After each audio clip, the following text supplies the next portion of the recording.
La verdad, no vi bien que mañana tenemos una reunión al mediodía, entonces, y no coordiné a tiempo. Entonces, quería nada más dejarles este mensajito breve para que lo compartan mañana. Y es basado en el libro que estamos leyendo, que se llama El Incendiario. Para los que no lo conocen, este es el librito. Este, estamos en un capítulo donde se está hablando sobre David, eh, y sobre el quebranto por el que Dios hace pasarnos a veces a las personas para extraer algo, o que permite que sucedan, ¿verdad? Para extraer algo. Se llama, el mensaje se llama, el estudio se llama el taller del maestro. Em, y eran que entonces en el taller del maestro arranca con la cita donde Samuel es enviado por Dios para ungir a David como rey, pero lo unge cuando él tiene como 15 años, es un chiquillo, ¿verdad? Y entonces viene y le dice en Samuel 16:13, Samuel tomó el cuerno del aceite y lo ungió en medio de sus hermanos. Y desde aquel día en adelante el Espíritu de Jehová vino sobre David. Se levantó luego Samuel y se volvió a Rama. Entonces es como eh, un mensaje donde Dios envía a Samuel a ungir a a un rey nuevo a pesar de que ya existía uno.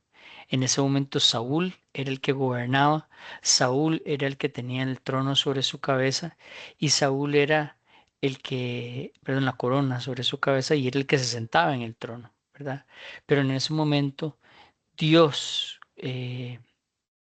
estaba a través de Samuel ungiendo al nuevo rey, que era David. Entonces, claro, hay una tensión porque ¿cómo era que iban a haber dos reyes? No iba a ser posible, ¿verdad? Eh, y la aclaración o la razón por la que esto sucedía era porque Dios estaba buscando un nuevo rey. No Samuel, sino Dios estaba buscando un nuevo rey. Existía un rey, que era Saúl, que era el que tenía la corona del rey, pero no tenía el corazón del rey. Y eso era lo que Dios estaba buscando, un rey que tuviera el corazón del rey, ¿verdad? Y entonces luego nos vamos a Samuel 16:17, donde dice, no mires a su parecer ni a lo grande de su estatura, porque yo lo desecho, porque Jehová no mira lo que mira el hombre, pues el hombre mira lo que está delante de los ojos, pero Jehová mira el corazón. Ve qué interesante, ¿verdad? En otras palabras, no nos fijemos en la parte externa, em, sino lo que el Señor le está diciendo a Samuel es, fíjate en lo interno, eso es lo que yo estoy buscando. De hecho, eh, él pasó por todos los hermanos de David hasta que llega el último y le dice Samuel a Isaí, ¿no tenés uno ahí? ¿No te falta algún hijo? Después de que pasó como por 6 o 7 y le dice, ah, sí, aquel que está cuidando ovejas, te lo voy a llamar y lo llama. Y es precisamente ese al que el Señor le dice, no te fijes en las apariencias, yo me fijo en el corazón. Y entonces eh, lo unge, ¿verdad? En ese momento. eh, y no es que tengamos, ¿verdad?, que pensar o malinterpretar a Dios. Dios no está desechando a Saúl por un corazón imperfecto. De ninguna forma, ¿verdad? Dios elige a personas imperfectas para cumplir su plan perfecto, sus propósitos. Eh, pero también somete a un proceso de formación de carácter a las personas hasta llegar al lugar en donde Él desea, ¿verdad? Dios tenía un problema con Saúl, esencialmente, y era que Saúl tenía un corazón de cristal, tan frágil que cuando lo presionaban un poquito para moldearlo, se rompía en pedazos, se rompía en pedazos y se hacía filoso y con eso cortaba como un cristal roto, ¿verdad? A otras personas. Era inútil, era peligroso, era malintencionado. Y ahí hay muy poco que Dios puede hacer cuando hay un corazón de cristal tan delicado que se fractura con cualquier cosa. Lo que Dios necesita como alfarero para trabajar es un corazón de barro, un corazón que pueda tomar en sus manos, presionarlo y hasta lograr de hacer lo que él desea. Porque el alfarero divino, que es Dios, puede darle la forma que él desea al barro, para mojarlo, golpearlo y presionarlo, ¿verdad?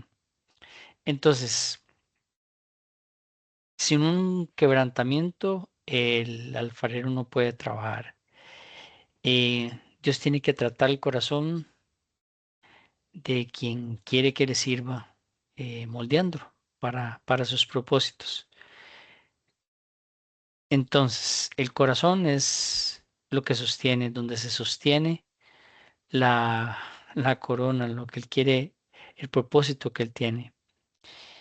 Y él, no sé si ustedes han escuchado sobre la generación de cristal, precisamente. Hoy los jóvenes, pues principalmente se les conoce mucho como la generación de cristal, porque eh, con cualquier cosa se quiebran y se quiebran fácilmente. Y según lo que dicen los psicólogos, en esta generación de cristal que vivimos o que viven los jóvenes, habrá escasez de reyes y reinas en el reino de Dios, pero no se refiere a una descripción de una función, sino a la descripción de un corazón que ha sido formado de una forma particular para que Dios lo use, ¿verdad? Entonces, eh, Saúl se levanta, se regresa a Rama y cualquiera pensaría que David viene y prepara su maleta y se va eh, a asumir su puesto de rey. Pero no, para nada fue así. David apenas tenía 15 años. Dios le dio la unción, pero venía un proceso, el proceso más difícil, que era el proceso de preparación. Formar el carácter de David fue la prioridad de Dios. La corona podía esperar, y de hecho esperó mucho, como les digo, como 15 años. Y hágale una marca a esta verdad. Dios necesita quizás solo un día para darnos el cumplimiento de su propósito, pero necesita años para preparar nuestro corazón para que éste pueda sostener el peso de la responsabilidad que implica. Puede tardar un día el cumplimiento de su propósito, pero necesita años para preparar el corazón para soportar la responsabilidad que implica lo que nos va a dar. La responsabilidad que Dios nos da no viene sola, viene acompañada y viene acompañada de preparación. Entonces, eh, así como sucede con el alfarero, ¿verdad? Que toma la pieza de barro, la maltrata, la presiona, la moja, la golpea, elimina lo que sobra, añade lo que necesita y lo hace 1000 veces. Pareciera, ¿verdad? Que le está maltratando. Eh, pero en realidad lo hace porque tiene una imagen en su mente y no se va a rendir hasta lograrla. Yo pienso en el verso ese que dice que el que empezó la buena obra no la ha de dejar inconclusa. Entonces, hablamos del quebrantamiento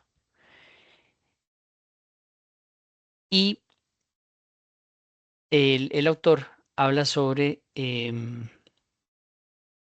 cuando la escultura de David fue hecha por Miguel Ángel. Miguel Ángel era un autor, un escultor, perdón, un genio, ¿verdad? Pero una de sus obras emblemáticas fue esta precisamente donde él representa a David con su onda en una escultura de 4 metros de altura, tallada en una sola pieza de mármol. Parece que esa pieza de mármol la inició un señor que se llamó Agosto di Ducino, pero cuando la empezó, eh, cometió un error y le hizo como justo en la mitad de la pieza un agujero. Y entonces después abandonó el bloque de mármol porque pensó que no podía servir. Y después de 12 artistas que pasaron por ahí intentando utilizar ese bloque de mármol y que se dieron por vencidos, apareció Miguel Ángel. Y Miguel Ángel aceptó el desafío de esculpir algo ahí. Y trabajó 3 años, 3 años en el taller, hasta que finalmente, con su martillo y su cincel, logró darle forma a ese mármol que estaba como maldecido, como que nadie lo podía moldear. Em, y es como una forma también de recordar eh, que, que a veces necesitamos esculpir algo, ¿verdad? Eh, a pesar de que desde que esté o que Dios necesita esculpir algo en nosotros, a pesar de que pareciera que no se puede hacer ya nada más en la obra. Eh, pero Dios puede y Dios lo va a hacer si nosotros tenemos como la disposición, ¿verdad? Y la última analogía que él hace es la de la fotografía. ¿Se acuerdan que la fotografía, antes de que existiera la era digital, la fotografía se, se imprimía sobre rollos y esos rollos se llevaban a cuartos oscuros y en esos cuartos oscuros se encendió una luz roja?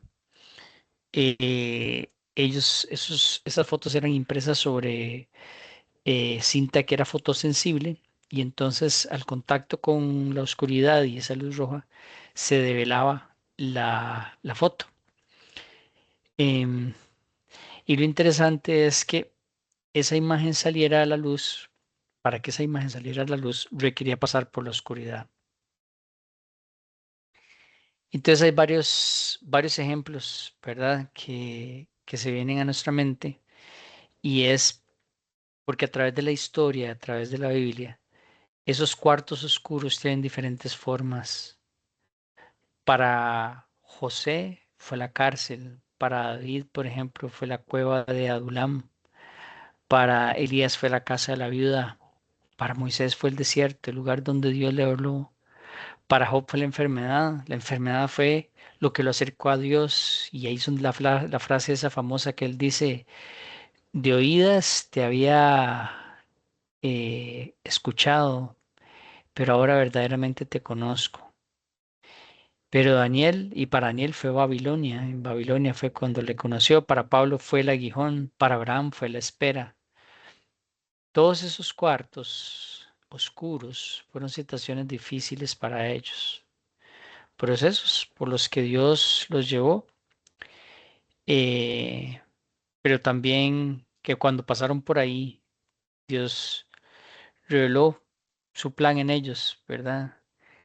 Puso las virtudes que Él quería que se imprimieran en ellos y los pasó por la oscuridad hasta que salió esa virtud que Él quería sacar, ¿verdad? Entonces, tal vez en esencia eso es lo que quería compartirles y para que ustedes tal vez lo compartan un poco ahí entre ustedes, eh, puedan pensar en si han tenido esos casos, ¿verdad? Eh, ¿Cuál es ese cuarto oscuro o esa situación difícil que quizás pensaste en algún momento que te iba a destruir, pero que terminó haciéndote crecer? ¿Y cómo fue ese cuarto? Y también qué virtud fue revelada en vos, ¿verdad? Yo quiero que tal vez piensen en eso. Muchas gracias por el tiempo, disfruten y nos vemos la próxima semana, si Dios lo permite. Chao, chao.